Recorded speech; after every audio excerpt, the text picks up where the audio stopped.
The Guardian of Scrapyard 42.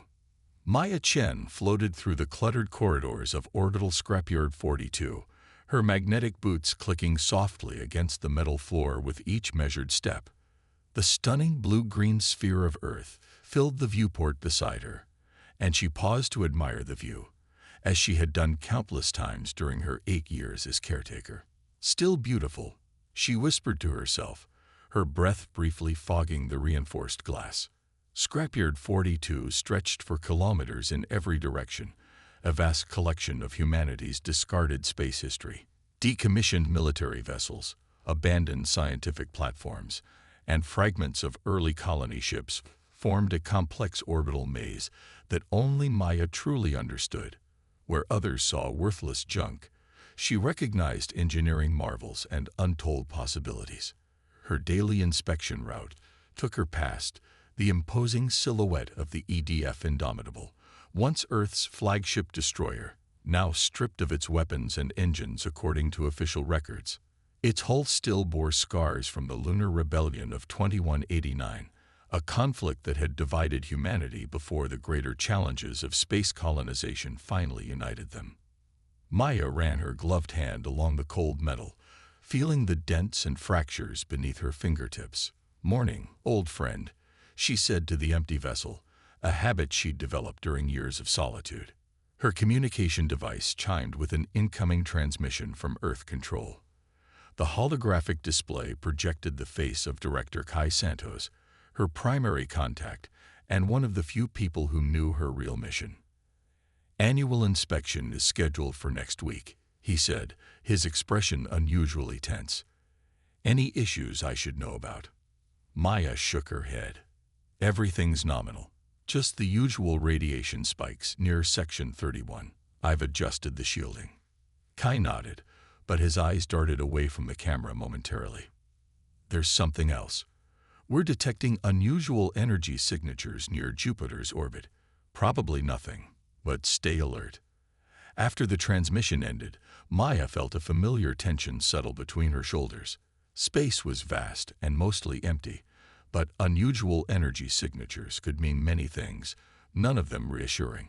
She quickened her pace toward the central hub, where her living quarters and the scrapyard's main control systems were located.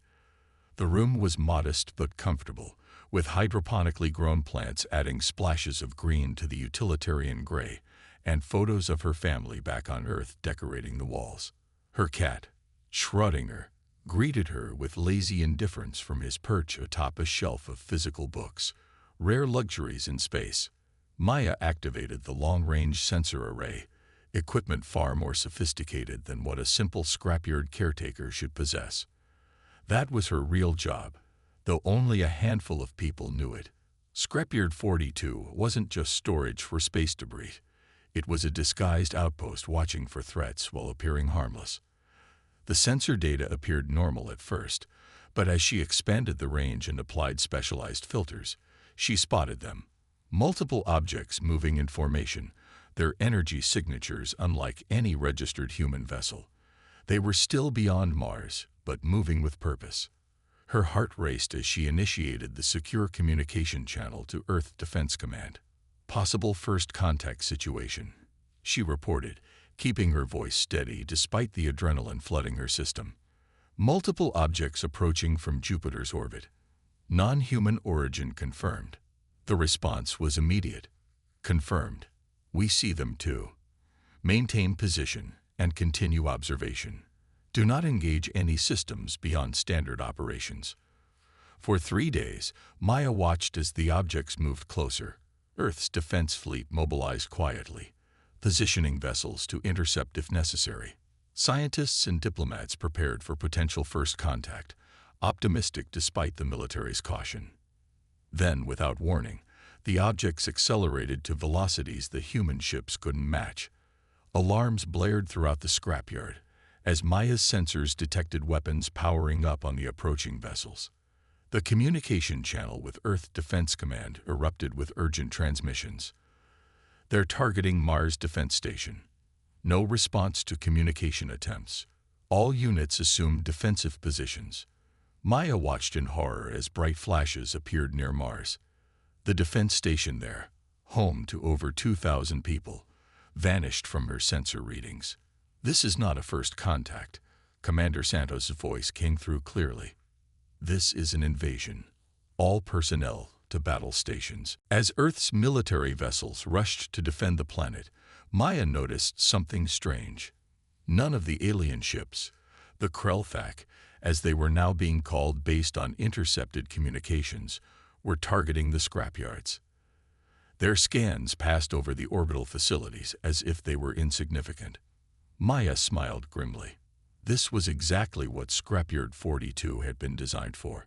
She moved to a hidden panel in her quarters and pressed her palm against it. The wall slid open, revealing a small chamber filled with advanced technology. In the center sat a chair surrounded by neural interface equipment. "Authorization." Lazarus rising, she spoke clearly. The systems hummed to life as lights flickered throughout the scrapyard. Tiny machines, nanites dormant for years, began activating throughout the seemingly dead ships and debris. Maya sat in the chair and felt the neural connectors automatically attached to the ports surgically implanted at the base of her skull. Information flooded her mind as the scrapyard's true systems came online.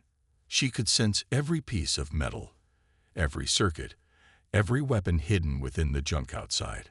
Small transformations began throughout the scrapyard. Pieces that appeared to be debris revealed themselves as disguised weapon systems. Ships thought to be derelict powered-up hidden engines. What had seemed like a random collection of space junk was transforming into something the Krelthak never expected. A trap centuries in the making. As the first wave of alien ships easily pushed past Earth's outmatched defensive fleet and approached the planet, they still paid no attention to the scrapyards. Their scans showed nothing but floating garbage. Maya, now fully connected to the system, watched through thousands of sensors as the aliens came within range. Her mind calculated firing solutions and deployment patterns faster than any human could normally process. "Let's show them what humanity's trash can do," she whispered as she gave the command to attack. The neural interface fully engaged, causing Maya's body to go rigid. Her eyes remained open, but saw nothing of her small quarters. Instead, her vision filled with streams of data and tactical displays as her consciousness expanded beyond her physical form. The truth was that Maya Chen wasn't merely the eccentric caretaker everyone thought. Her body contained advanced cybernetic implants hidden beneath her skin, technology classified at the highest levels. For 8 years, she had maintained the pretense of a simple maintenance worker while secretly serving as Earth's final line of defense. As the Krelthak ships tore through Mars' orbital platforms, killing thousands, Maya accessed a hidden command console. Her fingers moved with practiced precision despite the sweat beading on her forehead. "Project Lazarus initiated," she whispered, voice steady despite her racing heart. "Authorization. Maya Chen, Guardian 42. The system responded with a soft chime. "Identity confirmed. Project Lazarus activating." Throughout the vast expanse of Scrapyard 42, microscopic machines, nanites that had lain dormant for decades, began to awaken.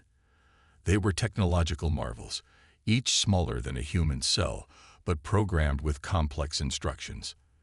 They began moving through the seemingly dead ships and debris, reactivating systems, restructuring metal, and connecting power sources that appeared depleted but were actually in deep hibernation. Maya gasped as the first AI systems connected to her neural implants. Her mind expanded as ancient military intelligence systems, some dating back to the early space wars, merged with her consciousness. It felt like suddenly remembering things she had never actually learned: combat tactics, weapon specifications, and engineering knowledge beyond what any single human could normally comprehend. "Hello, Guardian," a voice spoke directly into her mind.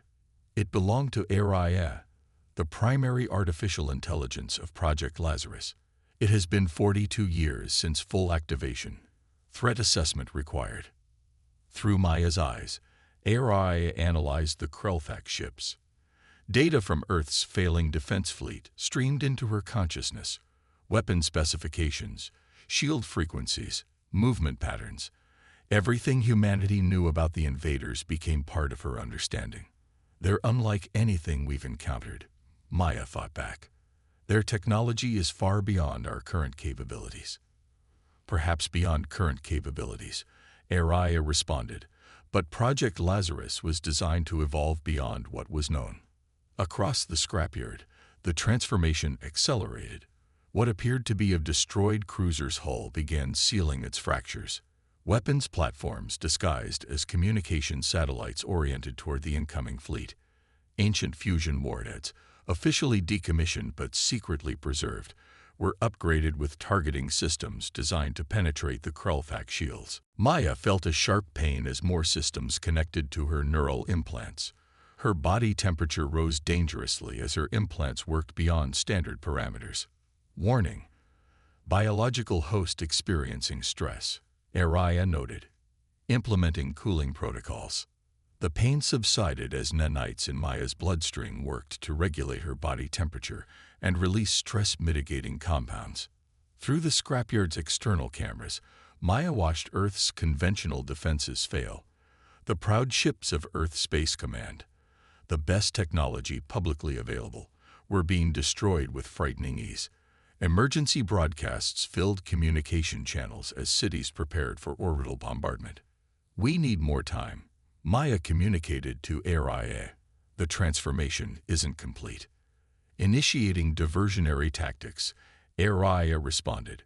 Several small, seemingly insignificant debris pieces suddenly activated propulsion systems.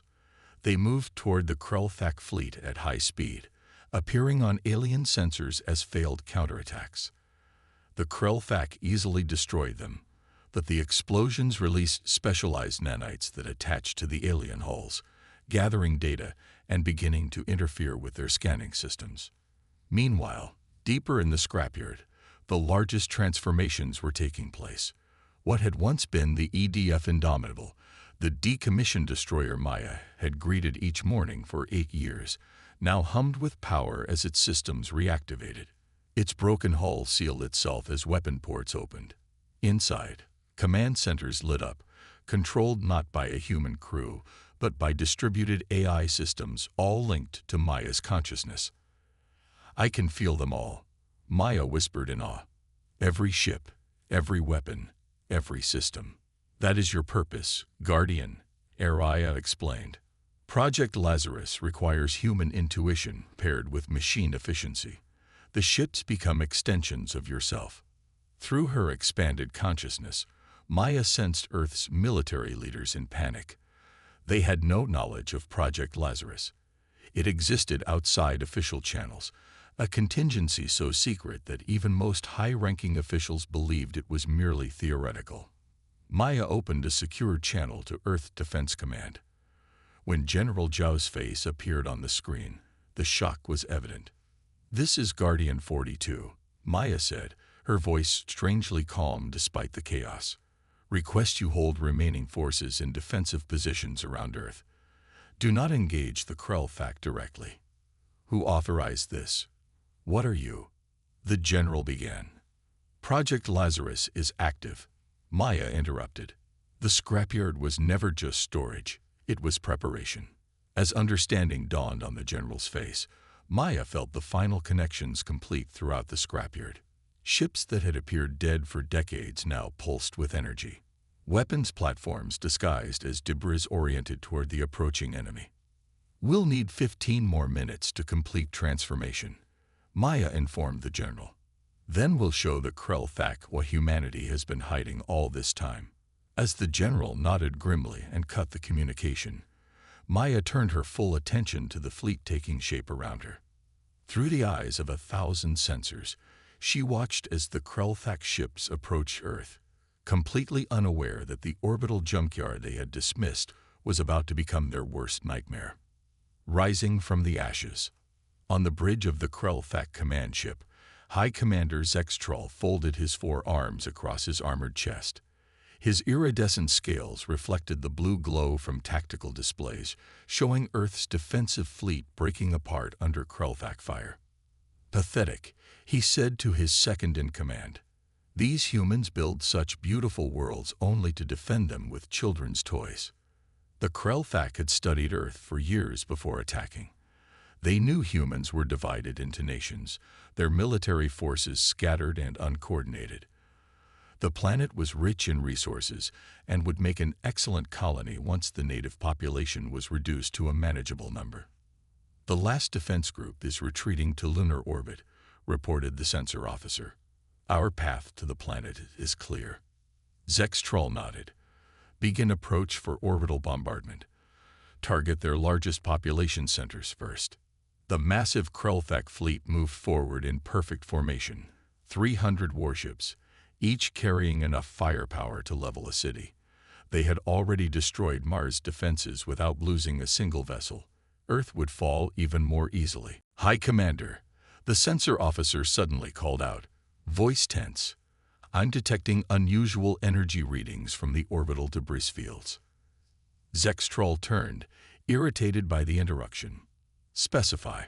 The scrapyards, sir. The ones we classified as junk collection. Something is happening there. On the main display, the image shifted to show Earth's orbital Scrapyard 42. What had been a chaotic collection of dead metal was now moving with purpose. Massive hull sections that had appeared broken were joining together. Power signatures flickered to life where there had been none before. Impossible, whispered Zextrol. Our scans showed nothing but derelict material. Inside Scrapyard 42, Maya Chen existed both as herself and as something far greater. Her human consciousness now flowed through hundreds of vessels simultaneously.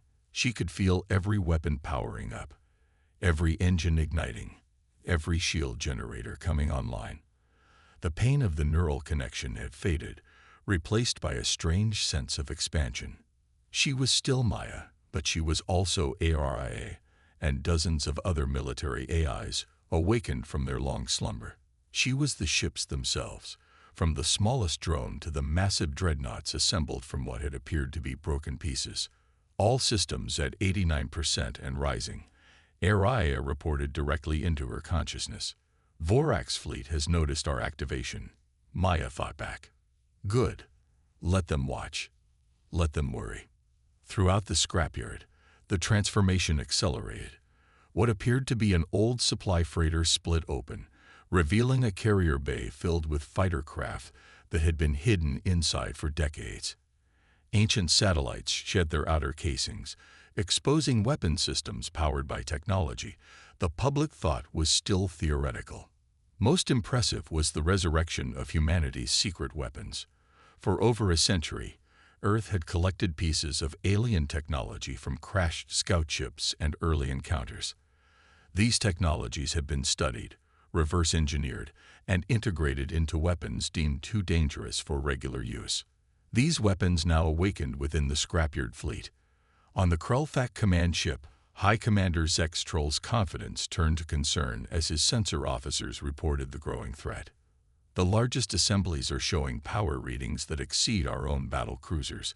One officer reported, mandibles clicking nervously, and they're using energy patterns we've never encountered. Impossible, Zextrol hissed. These humans are primitive. They barely reached their own moon a few centuries ago. Sir, they're moving to engage. The first wave of Maya's Scrapyard fleet moved with unexpected grace.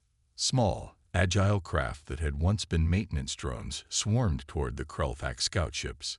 Their weapons were simple but effective, electromagnetic pulses that bypassed the alien shields entirely, shorting out their systems. Zextrol watched in shock as 3 scout ships went dark, drifting helplessly. All vessels, defensive formation. Target those craft. The Krellthak fleet responded with disciplined precision, firing energy weapons that should have vaporized the small human craft. But many of the shots passed harmlessly through holographic decoys, while the real drones slipped past their defenses. Inside her neural interface, Maya smiled. The Krellthak were reacting exactly as predicted. Their technology was advanced, but their tactics were rigid, predictable. Launch the second wave, she commanded. From the seemingly abandoned hulls of cargo ships emerged sleek interceptors, vessels that had never existed in Earth's official fleet registry. Their hulls were composed of metamaterials that absorbed rather than reflected the Krellfac scanning frequencies, making them nearly invisible until they were already firing. On the Earth Defense Command Station, General Joe watched in amazement as the Scrapyard transformed into a coordinated armada. "What am I seeing?" he asked Director Santos, who had arrived minutes earlier. "Project Lazarus," Santos replied. "The ultimate contingency plan. For generations, we've been hiding our most advanced technology in plain sight, disguised as space junk. Every decommissioned vessel, every failed prototype, they were all part of the plan. And Chen, she's controlling all of this." Santos nodded. "She's one of 12 Guardians stationed throughout Earth's orbital territories, cybernetically enhanced humans with the ability to interface directly with the systems. They were selected for both their technical skills and psychological resilience. On the main display, they watched as a massive vessel assembled itself from what had appeared to be scattered debris. Its hull glowed with power as weapon systems unlike anything in Earth's known arsenal came online. "That's the Indomitable," Santos said, "our first true dreadnought.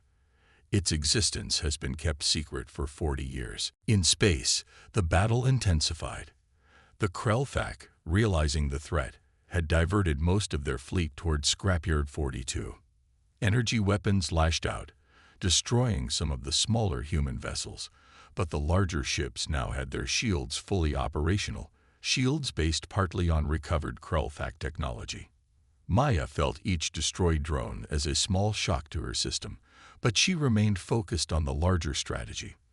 The Krellfac had numbers and firepower, but they lacked adaptability.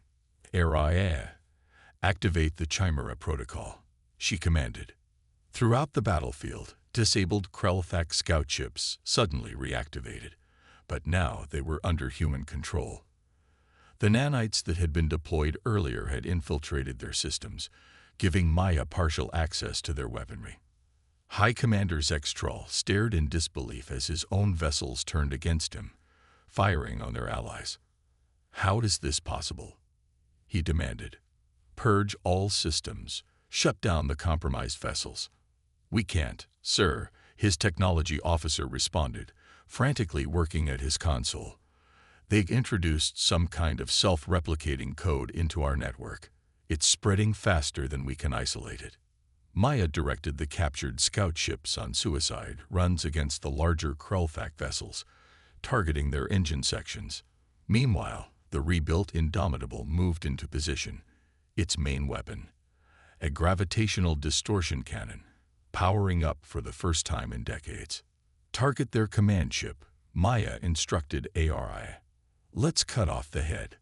The Indomitable's weapon fired, not a beam of energy, but a concentrated distortion in space-time itself. The effect was devastating. The fabric of space around the Krellfac command vessel compressed violently, crushing its midsection. Alarms blared throughout Zextral's ship as structural integrity failed. Emergency bulkheads slammed shut, isolating sections of the vessel as atmosphere vented into space. "All ships, retreat and regroup," Zextral ordered, abandoning his plan to bombard Earth. "Fall back to lunar orbit." As the Krellfac fleet began to withdraw, Maya sensed an opportunity. "They're on the defensive now," she communicated to Earth Command. "But they're still dangerous." The strain of managing hundreds of vessels simultaneously was beginning to take its toll. Maya's biological systems were showing signs of stress, her heartbeat irregular, her brain activity spiking dangerously. "Guardian, you need to reduce neural load," Aria warned. "Your biological components cannot sustain this level of integration much longer." "Not yet," Maya replied. "We need to press the advantage." She directed the faster vessels of her fleet to pursue the retreating Krellfac, targeting their engines to prevent escape. Meanwhile, the larger ships formed a protective screen around Earth, their weapons trained outward. On the damaged Krellfac command ship, Zextral received increasingly dire reports. Half his fleet was either destroyed or disabled. The strange human technology was proving far more effective than their intelligence had indicated was possible. "Send the signal," he finally ordered. "Call the secondary fleet."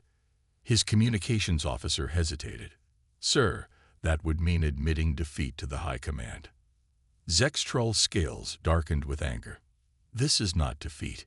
It is strategic reassessment. Send the signal." As the remnants of the Krelthak fleet limped away from Earth, Maya detected the transmission, a powerful burst directed toward a distant star system. "They're calling for reinforcements," she informed General Zhao. "We've won this battle, but they'll be back, and in greater numbers." "How long do we have?"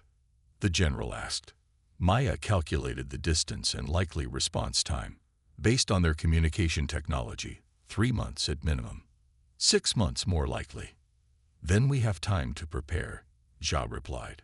"Can you maintain the Scrapyard fleet?" Maya felt the strain on her body, the warning signals from her implants. "Not at full capacity.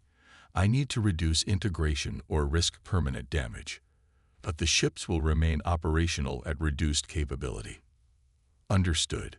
Begin disengagement protocols. You've done enough for today, Guardian."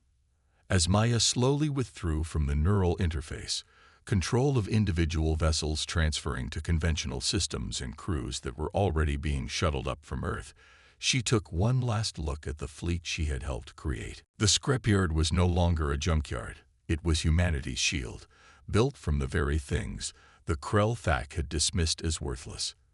In their arrogance, they had overlooked humanity's greatest strength, the ability to repurpose, to adapt, to find value in what others discarded. Maya's consciousness returned fully to her physical body. She gasped as the neural connectors detached, feeling suddenly small and confined after experiencing existence as an entire fleet. Schrödinger the cat jumped onto her lap, purring loudly, completely unaware of the historic battle that had just taken place. Maya smiled weakly and stroked his fur. "We've got work to do, old friend," she whispered. "They'll be back." Outside her viewport, the transformed ships of Scrapyard 42 now moved in coordinated patterns, no longer pretending to be junk. Earth had revealed one of its greatest secrets, but it had been necessary for survival. In the coming months, the other scrapyards would be activated, their guardians awakened. The technology hidden within them would be integrated into Earth's known defenses. Humanity would stand united against the coming threat, no longer hiding its true capabilities. Maya looked out at the stars, toward the direction the Krelthak signal had been sent. The next time they came, Earth would be ready. Humanity's greatest advantage had always been its resourcefulness, its ability to turn today's trash into tomorrow's treasure. And somewhere out there, traveling through the void between stars, was a message of defeat from a race that had thought victory was assured. A race that was about to learn a hard lesson. Never underestimate what humans can build from the things they throw away.